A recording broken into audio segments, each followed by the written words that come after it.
want to talk a bit about Ehlers-Danlos syndrome, EDS, which is one of George's diagnoses, and specifically how it affects George. Now, for those of you that don't know, the Ehlers-Danlos syndromes are a group of 13 different genetic conditions that affect connective tissue throughout the body. Now, the type of connective tissue that's affected does depend on the type of EDS that the person has, but mostly it's collagen. Connective tissue is found between organs and other tissues and joints, and it's kind of like the mortar between bricks. It holds everything together. However, in EDS, there is a gene mutation which causes this connective tissue to become stretchy and fragile. As this connective tissue is usually some type of collagen, it produces a wide range of symptoms in different people, as collagen's found throughout the body. So they may have hypermobile joints, or they may have digestive problems. George has an EDS known as hypermobility EDS, which is believed to be the most common type of EDS. Specifically in George, he's hypermobile, so he can move his joints further than most people can. It causes his ankles to roll in, which means that his feet are completely flat because his ankles have rolled in, and it means that his knees don't point forward because his ankles are rolling in, which forces his knees in. It gives him soft velvety skin, which is quite fragile, so he has all kinds of stretch marks over his body. He bruises easily. Now, George was born prematurely, and he was always delayed in reaching his milestones as a baby. And at first, we just put that down to the fact that he'd been a premature baby. But by the time he got to 1 year old, and he was still not able to bear his own weight, and his ankles kept rolling in, so he couldn't bear his own weight, I discussed my concerns with his health visitor, who then referred me on to our GP. A GP then referred me on to a paediatrician, who, a lot of referrals here, who then referred me on to a physiotherapist, and the physiotherapist referred him to orthotics. Orthotics got him a pair of Pedro boots.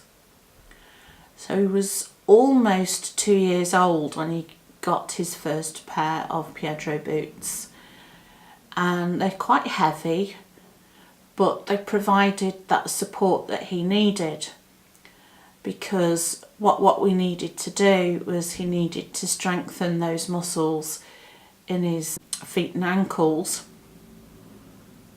and the best way to do that was by standing on them and walking, but they wouldn't take his weight, so he couldn't bear his own weight. So we were kind of in this catch-22 situation. So he had these Pedro boots that helped support his ankles and his feet, and with those he was able to stand for the first time, which was quite an emotional moment really, and he took a few tentative steps as well, which was fantastic. Now, he had Pedro boots for about 10 or 11 years. He had Pedro boots for, and it was the only form of footwear that he'd got, so they did wear out quite quickly, because they were the only footwear that he'd got that he could wear, that he could stand up in and he could walk in. He couldn't wear normal shoes or whatever because he couldn't walk in them because they didn't give him that support. Now, we noticed when he was young, he's about 4 or 5, we'd go out and George never complained that his legs hurt or that they ached or that they were tired.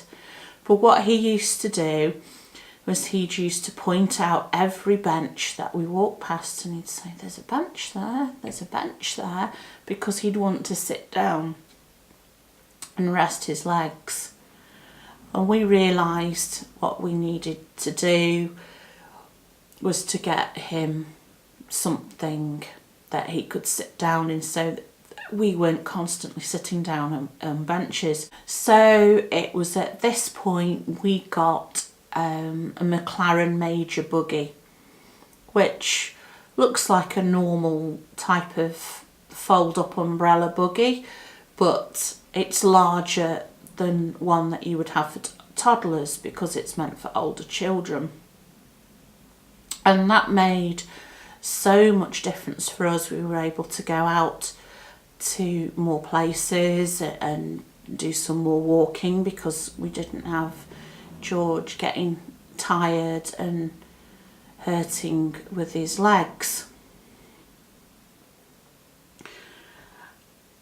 Eventually, it didn't take long, he got to about 6, he grew out of the Major buggy, and we were left with a bit of a dilemma then. Now, fortunately, at that time George had a physiotherapist who referred him to wheelchair services, and we got an NHS wheelchair. He got his first NHS wheelchair, and that made a lot of difference to us as well. It had big smiley faces on the wheels and it was a nice bright red, so it was a really quite a bright and cheerful chair for a child. And the chair made a lot of difference again to us as a family. We could go out to places, and it also benefited George, not only from the point of view that it helped with the pain in his legs and the tiredness that he felt if he walked too far, but one of his other diagnoses is autism, and he doesn't like being around people that he doesn't know, particularly children. And the chair just helped to give him a bit of extra space. I'm sure people who use wheelchairs are well aware that you seem to become invisible when you're in a wheelchair and people ignore you. That was perfect for George because it gave him his own space. People didn't bother him, they left him alone. And so it was almost like he was in his own little protective bubble in his wheelchair. So not only did he get help with the pain in his legs and the tiredness, he also felt safe because he's in this little protective bubble, so people didn't bother him. Obviously, as he got older, he grew out of that chair and he got another NHS chair that was bigger. However, this was when it started to get more awkward for me because George was getting bigger, and it meant it was more difficult to push him in his chair. So, for example, going uphill, I would be sort of having to lean forwards to put my weight behind pushing him so that I could get up the hill. And coming downhill, because this chair didn't have brakes on it, I had to lean backwards to try and stop the chair from running away, and it was really hard work. And added to that, I also had to guide John as well. Now, how we worked it was I would push and John would have his hand on my shoulder and I'd guide him that way.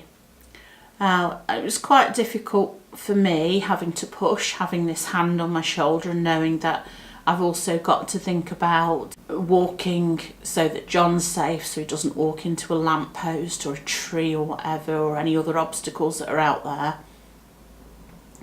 I'd got to keep control of the chair, and it was also awkward for John because he was just relying on my shoulder. I couldn't hold his arm or his elbow to help guide him. He had to rely on my shoulder. And it was particularly awkward going up or down a hill when I'm having to lean either forwards or backwards to push up the hill or come down the hill. So sometimes he found it quite difficult to hold on. So what we did was we decided to purchase a power chair. Now for me, I wanted a power chair that we could fold up and we could put in the car so that we could transport it more easily. So we ended up purchasing a folding wheelchair, the one that George uses now, and it has made so much difference. George gets the advantages of before. He gets to rest his legs when they're tired or he's in pain with them. He gets his little protective bubble because he's in the chair. But for me, I'm not pushing him. He's got control of it, so he's got a little bit of independence as well. And if it's not too crowded, he'll actually go ahead of us and have a look around and so on. So I haven't got the struggle of pushing him uphill or getting him downhill. And it was getting hard work pushing him on the flat, to be honest, as he's now taller than me. So he's adult size, and it was hard work. And John has me being able to hold onto his arm properly to guide him instead of clinging onto my shoulder. And I think it's made life so much more easy for all three of us. In fact, we call the power chair that we bought the magic chair because it has made so much difference, and I'm really, really glad that we got it.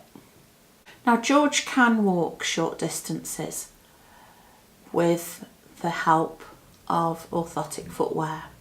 Now, if you look at George's feet and ankles when he's not wearing any of his orthotic support, his ankles still roll in.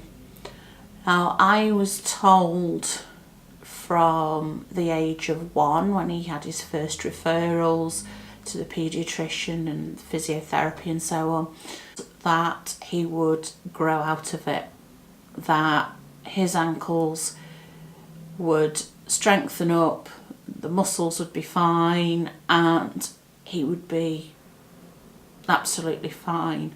His ankles would straighten up and he'd be able to walk normally. And I was told this repeatedly, and George got to 11, so I'd had 10 years of being told that he would grow out of it. George had just had another orthotics appointment, and it wasn't with his normal orthotist, it was with another one. And I asked this orthotist what could be done about George's ankles and his feet, and the orthotist said he'll grow out of it. And hands up, I did kind of lose the plot at that point, and I just asked if I'd got naive or stupid tattooed on my head that only they could see, because I said I'd been told this for 10 years, and he didn't say anything. And we had a referral to yet another physiotherapist. This was a new one that we had never seen before, and she's a very straight talking, honest woman. And so she met George for his assessment, and she looked at his feet and ankles, and I said to her, I have been told for the past 10 years that he will grow out of this. And she just looked at me and said, he's not going to grow out of those feet. And it was fantastic to actually hear somebody being honest for a change. So I was really pleased about that. She made a referral to an orthopaedic consultant because throughout this time no referral had ever been made to an orthopaedic consultant. In the meantime, I'd decided to have a look what else I could do about this constant fobbing off with he'll grow out of it, he'll grow out of it. And somebody recommended that we went to see Professor Graham in London, and we got a referral to go and see Professor Graham. And Professor Graham diagnosed George with Ehlers-Danlos syndrome, EDS, which, getting the diagnosis changed absolutely nothing, but it did give this understanding of what exactly was wrong with George and kind of some idea of things that we could do to help. There's no cure for EDS, like there's no cure for autism. It's a lifelong condition. But you could try and understand what it was that George was going through. Anyway, yeah, the referral for the orthopaedic consultant came through, so we went to see her. She wanted to have some x-rays of George's legs, and obviously because he's still a minor, I went with him. And I stood in the x-ray room while George's legs were being x-rayed. So they x-rayed his feet, and they wanted to x-ray his legs, but they had to have his knees pointing forward. And for me, it was quite the shock to see just how much his feet had to be turned out to get his legs to point forward without his orthotic support. It was quite the eye-opener, and how much his ankles bend him when you could actually see it measured on the x-ray. So the orthopaedic consultant agreed with the EDS diagnosis, and at this point we were kind of struggling a bit with the Piedros. George was getting bigger, so the Piedros were getting heavier, so it was a bit of a struggle.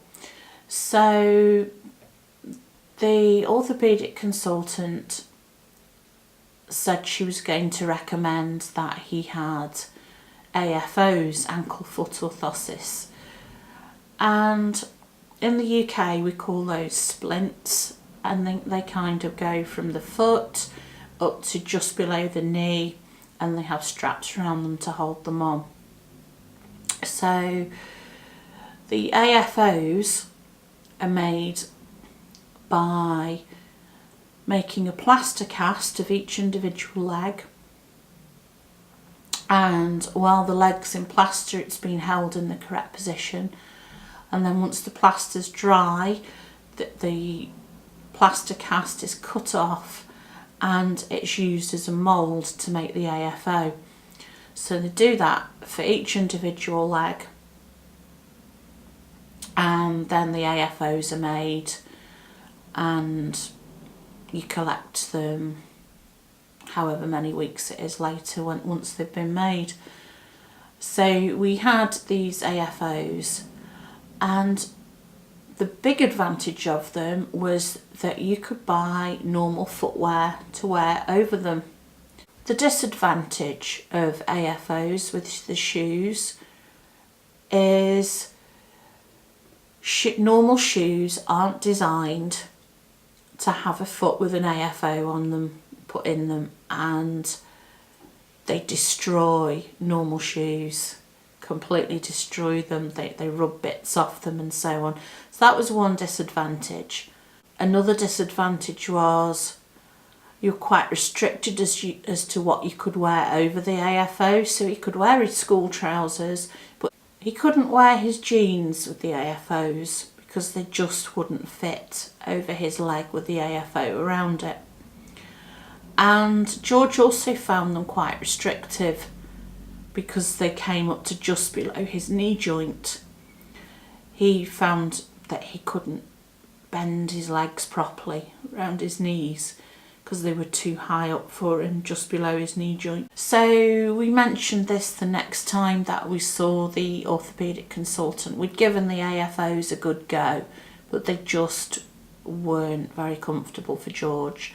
So she recommended that we try DAFOs, which is dynamic AFOs, and essentially they're like a short version of an AFO. They come to just above the ankle joint. They have a split in the back that just allows a little bit more range of movement, but they still hold the foot and the ankle in the position that they need to be. So here I've got a picture of George's last pair of AFOs that he got when they were new. They don't look quite so pristine now because they've been worn for a while. And the DAFOs made a world of difference. They were more comfortable, they weren't restrictive. He could wear his jeans with them because they don't come up quite so high up his leg. Unfortunately, they do have the disadvantage of they destroy shoes, but they do make a difference, and they enable George to manage to walk short distances, which he wouldn't be able to do without them. So they do make a difference. And then for longer distances, we've got the power chair.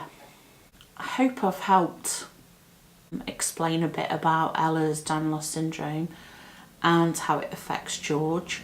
If you found this video helpful, please hit the thumbs up button, and it'd be fantastic if you would subscribe. We upload videos every Friday at 9 AM UK time, so if you subscribe you'll never miss one again. Thanks for joining me, and we'll see you next time. Bye.